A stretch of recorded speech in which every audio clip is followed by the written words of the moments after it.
আজকে বানাচ্ছি তেলকুই। এটা দারুণ হয় খেতে। আর এই প্রসেসে যদি তোমরাও বানাও অবশ্যই দেখো তোমরা আঙুল চেটে চুটে খাবে। এটা বানানো সেমন একটাও কঠিন নয়। তার জন্য কিছু ইনগ্রিডিয়েন্টস লাগবে, যেমন শুকনো লঙ্কা, কাঁচা লঙ্কা, আদা, তেজপাতা, জিরে আর গরম মশলা। এগুলি সব কিছুকে ভালোভাবে বেটে নিতে হবে। আমি এখানে শিলনোড়াতে সব কিছুকে বেটে নিয়েছি। কেন, তেলকইয়ে শিলনোড়ায় যদি বেটে রান্না করা যায় স্বাদটা যেমন আরও বেশি হয়। তারপরে সামান্য একটু লঙ্কার গুঁড়ো, মানে কালারের জন্য কাশ্মীরি লঙ্কার গুঁড়ো অ্যাড করেছি, আর হলুদ গুঁড়ো দিয়ে ভালোভাবে সামান্য একটু জল দিয়ে ওটা একটা পেস্ট বানিয়ে রেখে দিয়েছি। তারপরে কই মাছে এক এক করে নুন, হলুদ, শুকনো লঙ্কার গুঁড়ো, সামান্য একটু তেল দিয়ে ওটাকে ম্যারিনেট করে রেখে দিয়েছি 7 থেকে 8 মিনিট। তারপরে এক এক করে ওটা গরম তেলের মধ্যে আমি ভেজে নিয়েছি। এখন একটা টিপস বলছি, কই মাছ ভাজতে গেলে ভীষণ ফুটে। তো যদি গরম তেলের মধ্যে সামান্য একটু নুন অ্যাড করে তারপরে কই মাছগুলিকে ছাড়ো, দেখবে সেইভাবে ফুটবে না।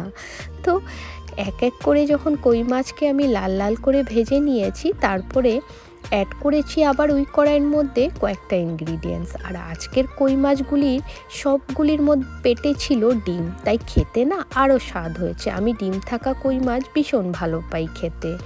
তো ভাজা হয়ে যাওয়ার পর তেলের মধ্যে অ্যাড করেছি কালো জিরে ফোড়ন আর মিডিয়াম 3টে সাইজের টমেটো দিয়ে হালকা একটু নুন দিয়ে 8 থেকে 9 মিনিট কষে নিলে দেখবে টমেটোগুলি সফট হয়ে যাবে। তখন যেই মশলাটা তোমরা রেডি করে রাখবে সেটাকে অ্যাড করে দেবে।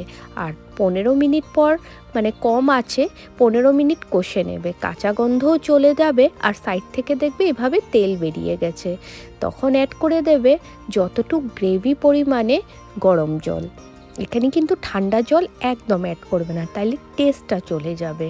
আর সেমন তো এই তেলকইয়ে ঝোল হয় না, তাই সামান্য একটু জলই অ্যাড করবে। গ্রেভিটা যখন টকবক করে উতরাবে তখনই মাছগুলিকে অ্যাড করে দেবে। আর মাছগুলিকে দেওয়ার পর বেশি নাড়াবে না, তাহলে মাছগুলি ভেঙে যাওয়ার সম্ভাবনা থাকে। তো মাছগুলি দেওয়ার পর আরও 5 থেকে 6 মিনিট লো ফ্লেমে হতে দেবে। তারপরে সবার লাস্টে অ্যাড করে দেবে প্রায় অনেকটাই ধনে পাতা কুচি দিয়ে আরও 2 থেকে 3 মিনিট ওটা ঝোলটাকে উতরাতে দেবে, মানে ফুটতে দেবে। তারপরে সার্ভ করে নেবে। বাস, আমাদের তেলকই রেডি হয়ে যাবে। আর উপর থেকে আবার গার্নিশের জন্য কিছু ধনেপাতা অ্যাড করে দেবে। এই যে তাজা ধনেপাতার ফ্লেভারটা এখন দেওয়া হয় সেটা না খুব ভালো লাগে।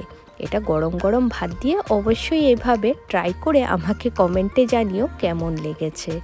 আর এখনও যারা আমাকে সাবস্ক্রাইব করোনি, আমার চ্যানেলটাকে অবশ্যই সাবস্ক্রাইব করে নিও।